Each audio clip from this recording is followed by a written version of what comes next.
Hey, it's Clay at claytrader.com. This is my top 10 stocks as we head into Monday, April 29th. This will be a technical analysis breakdown. So if you're someone that uses charts within your trading, or maybe you're just interested in learning more about charts and how they can be used as a tool to help make good decisions as a trader, this will be a video for you.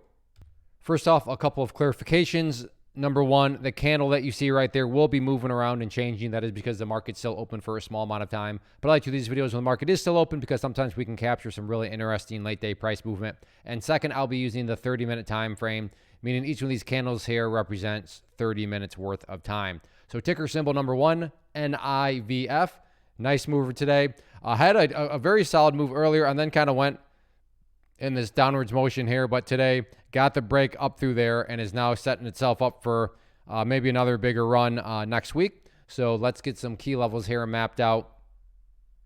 And from an overarching standpoint, key level to watch right there, I think that makes the most sense. Now, if you want to move that red line up and connect it to that high right there, I don't think I'd put up much of an argument. So, that's totally your choice on what trend line you think makes the most sense. But at the end of the day, I think we can all agree that there's a general trend line here that a lot of people are watching. And I make the comment about a lot of people because when there are lots of people watching the same levels and wondering the same thing, call it a self-fulfilling prophecy, call it whatever you want. It can produce some very dynamic movement. So there is no such thing as a guarantee, but is it plausible? Is it valid that if the price comes up here and breaks up through that level, that break in of itself could create additional buying pressure? That is certainly a plausible scenario. So keep an eye on that if you like to play more so breakouts. If you like to play the pullbacks, then two main areas of support. Let me change that to green to represent support. But first key level down here at, let's see, what is that? The $1.58 mark. And then what I would definitely call a must-hold level of support would be that pink line down there, the 200 period moving average. But all things considered, very nice day today. I'm sure it set off quite a few scanners that people will notice it over the weekend. So we'll see if the price can indeed get the break of that trend line next week. Next, ticker symbol PEGY, and a pretty rough looking chart when you consider the fact that there was a gap up. Price ran all the way up there, and I mean, true story, there were some poor souls that bought right there. And then from there, it just pulled back and pulled back and pulled back. But within all of that, the price is actually now nearing a very interesting level, namely because of these moving averages, which are right around each other. And it's also essentially a gap close location, give or take, right here around 0.055. Now, again, no guarantees, but there's a bunch of supports right here. So it now becomes at least a plausible scenario to throw out there that, if the price gets a little bit more ugly, comes down here, could it get a bounce off that area? That is certainly a possibility. But of course, that's why risk management matters, because to be fair, it's also completely possible that the price comes down here and it just keeps on bleeding and bleeding and bleeding, and you don't want to turn into a bag holder. But relative to what would be in risk, assuming, again, you're going to be disciplined, if you do get some sort of bounce, you could be looking at a very good risk-reward scenario. So if you like penny stocks, if you like these situations where things are looking pretty ugly, but you like to try to find the opportunity in the ugly, certainly keep an eye on it. Next one here, SNAP, Snapchat, came to life very, very big today with the gap up, earnings, all that good stuff. So let's just start with the level of resistance. Nothing fancy here in terms of logic other than just asking the question, where did the party finally stop today? And that was right up here at $14.90. You can see price got up around the general area there and then got rejected down a couple more times there.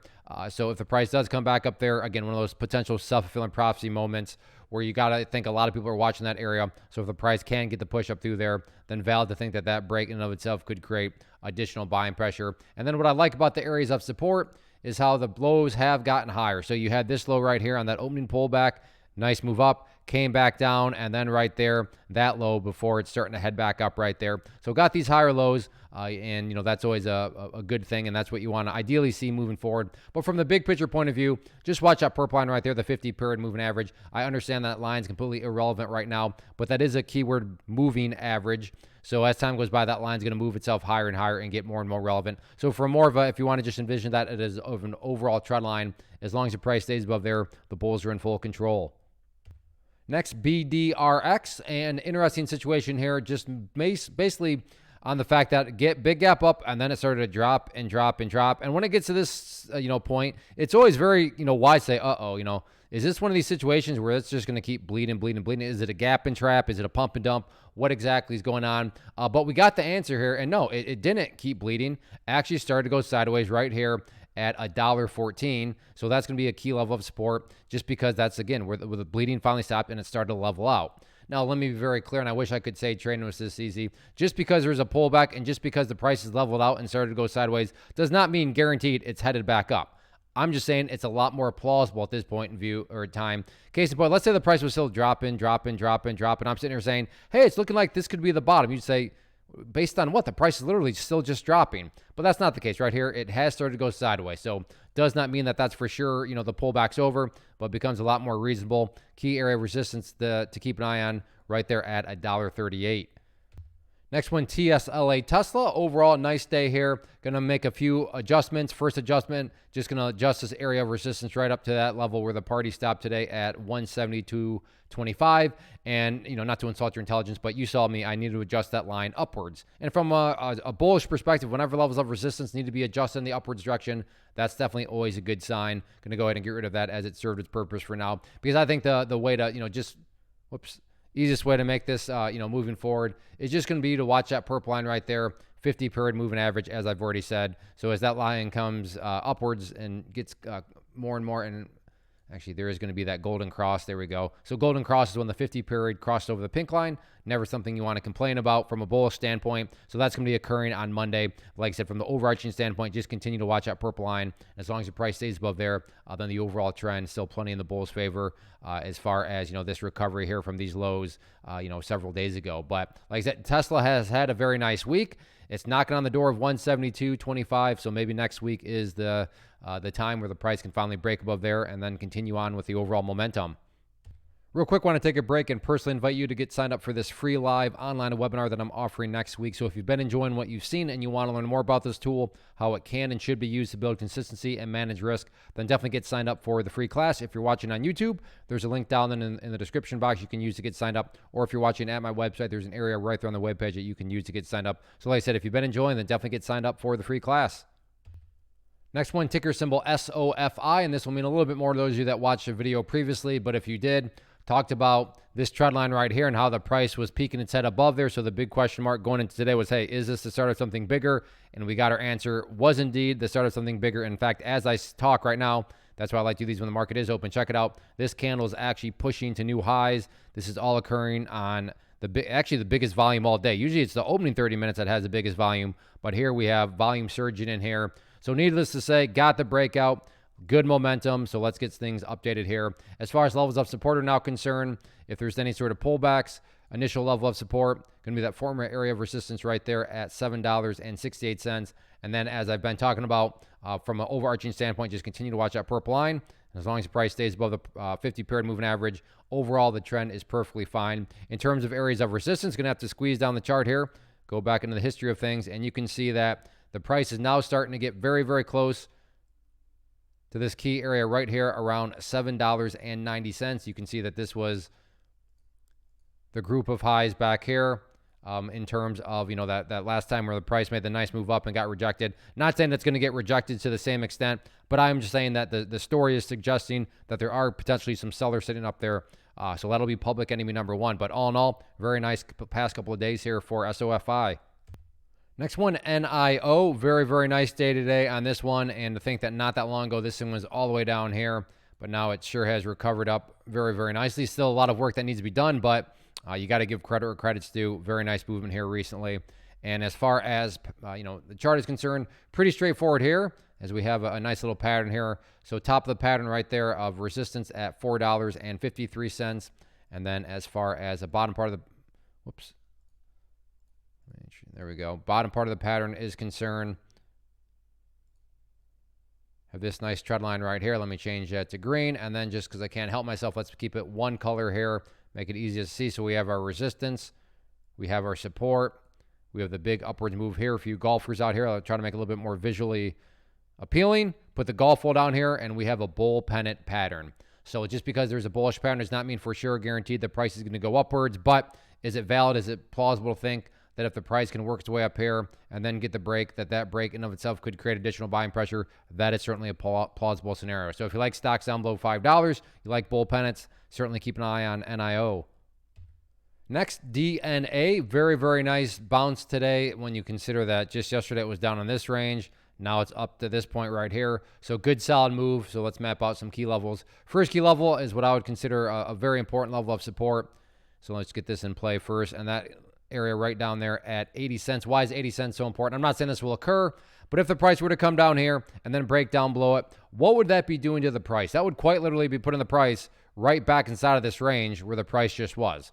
And I mean, not to insult your intelligence, but price movements that make nice bounces and then go right back to where they were, not exactly a sign of genuine power or true strength. But on the flip side, if the price comes down here, does something like this and then curls back upwards, now all of a sudden, what do you have? Well, you'd have a set of lows right here. You have those lows right there. If you envision each one of those as stair-steps, well, now you have stair-steps making progress in the upwards direction, and that's the name of the game. You want to see progress being made, and in this situation, quote-unquote, progress being defined as staying above 80 cents. In terms of areas of resistance, pretty straightforward. Right now, we have this downtrending trend line right there. Price is getting very close to it. And in fact, very, very nice final 30 minutes here. Market closes here in 2 minutes, so this candle is basically done. But all things considered, good solid way to end the week. So can the price get the breakthrough there next week? We'll see what happens. Next one, IBRX, and just an absolutely monster move. Pretty much this late morning, afternoon. It started off the day. I mean, yeah, opening 30 minutes nice, then kind of pulled back. Volume wasn't too heavy, and then just the rest is history.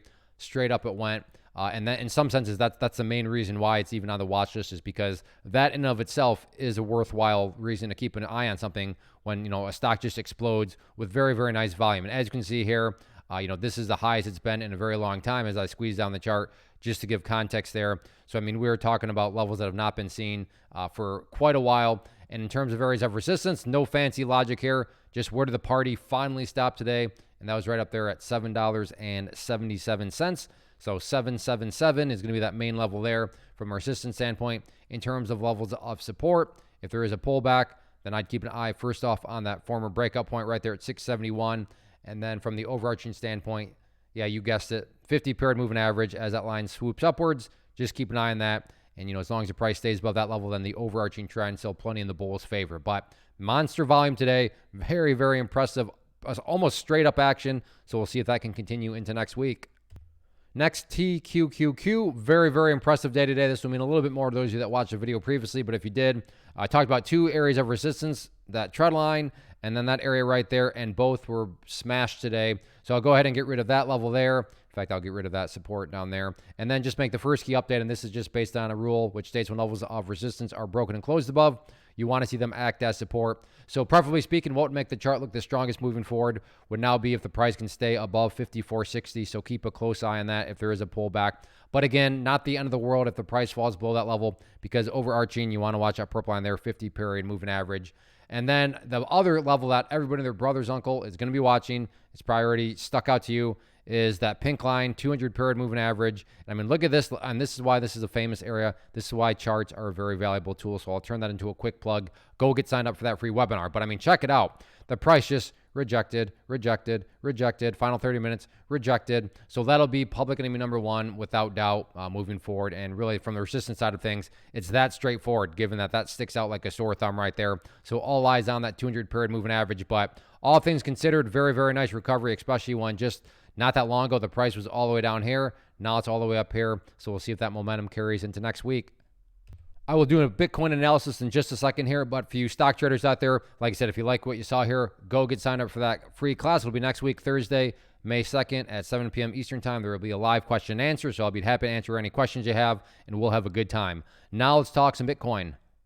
First off, the quick clarification here is that we are now looking at the 4-hour time frame, meaning each one of these candlesticks represents 4 hours instead of that 30 minutes. And I like to do that because Bitcoin is open 24/7. So I want this video to last the entire weekend. So I'm just going to operate under the idea that you're watching this, let's just say Sunday afternoon. So pretty much the first thing that you're going to need to ask yourself on Sunday afternoon is, or whenever you're watching this, but where is the price at relative to 64,500?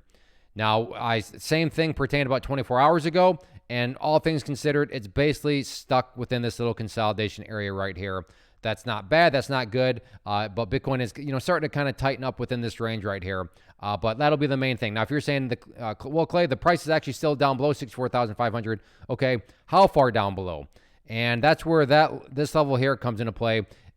You want to make sure that the price is still above 61,300. If you're answering the question that the price is down below that level, then that is telling you that Bitcoin is having a very bearish weekend, because that would imply that this whole bounce here has essentially failed, and now price having gone basically right back to where it was. So any sort of answering the questions that the price is down below 61,300, not a good weekend at all. It's put the price right back inside of that range, which, as I've already talked about, not a sign of strength when price movements are making good moves and then going right back to where they were. If you're saying, well, Clay, the price is actually back up above 64,500, fantastic. Next question would be, where's the price at relative to that pink line there? If you're answering the question that the price is up above there, that would be telling you that Bitcoin is having a very, very bullish weekend. So those are going to be the main dynamics. Now, if the price is somewhere up around here, then that's fine. That's good. Would I be calling that a great weekend? No, but I mean, that would still be definitely solid. But it's all about 64,500 and which direction is the price ultimately going to do? Is it going to start to pull away to the upside or to the downside? For those of you watching this Sunday afternoon, like I said, you're going to have a much better idea. And just like I invited the stock traders, I'm inviting you as a Bitcoin and crypto trader, because what you're learning about in this class definitely can and should be used within your trading. So get signed up Thursday, May 2nd at 7 p.m. Eastern time. Like I said, there will be a live question and answers. So I would be happy to answer any questions that you do have. So thanks for watching. If you enjoy these top 10 videos plus Bitcoin, hit that like button, leave a comment below. Have a great weekend.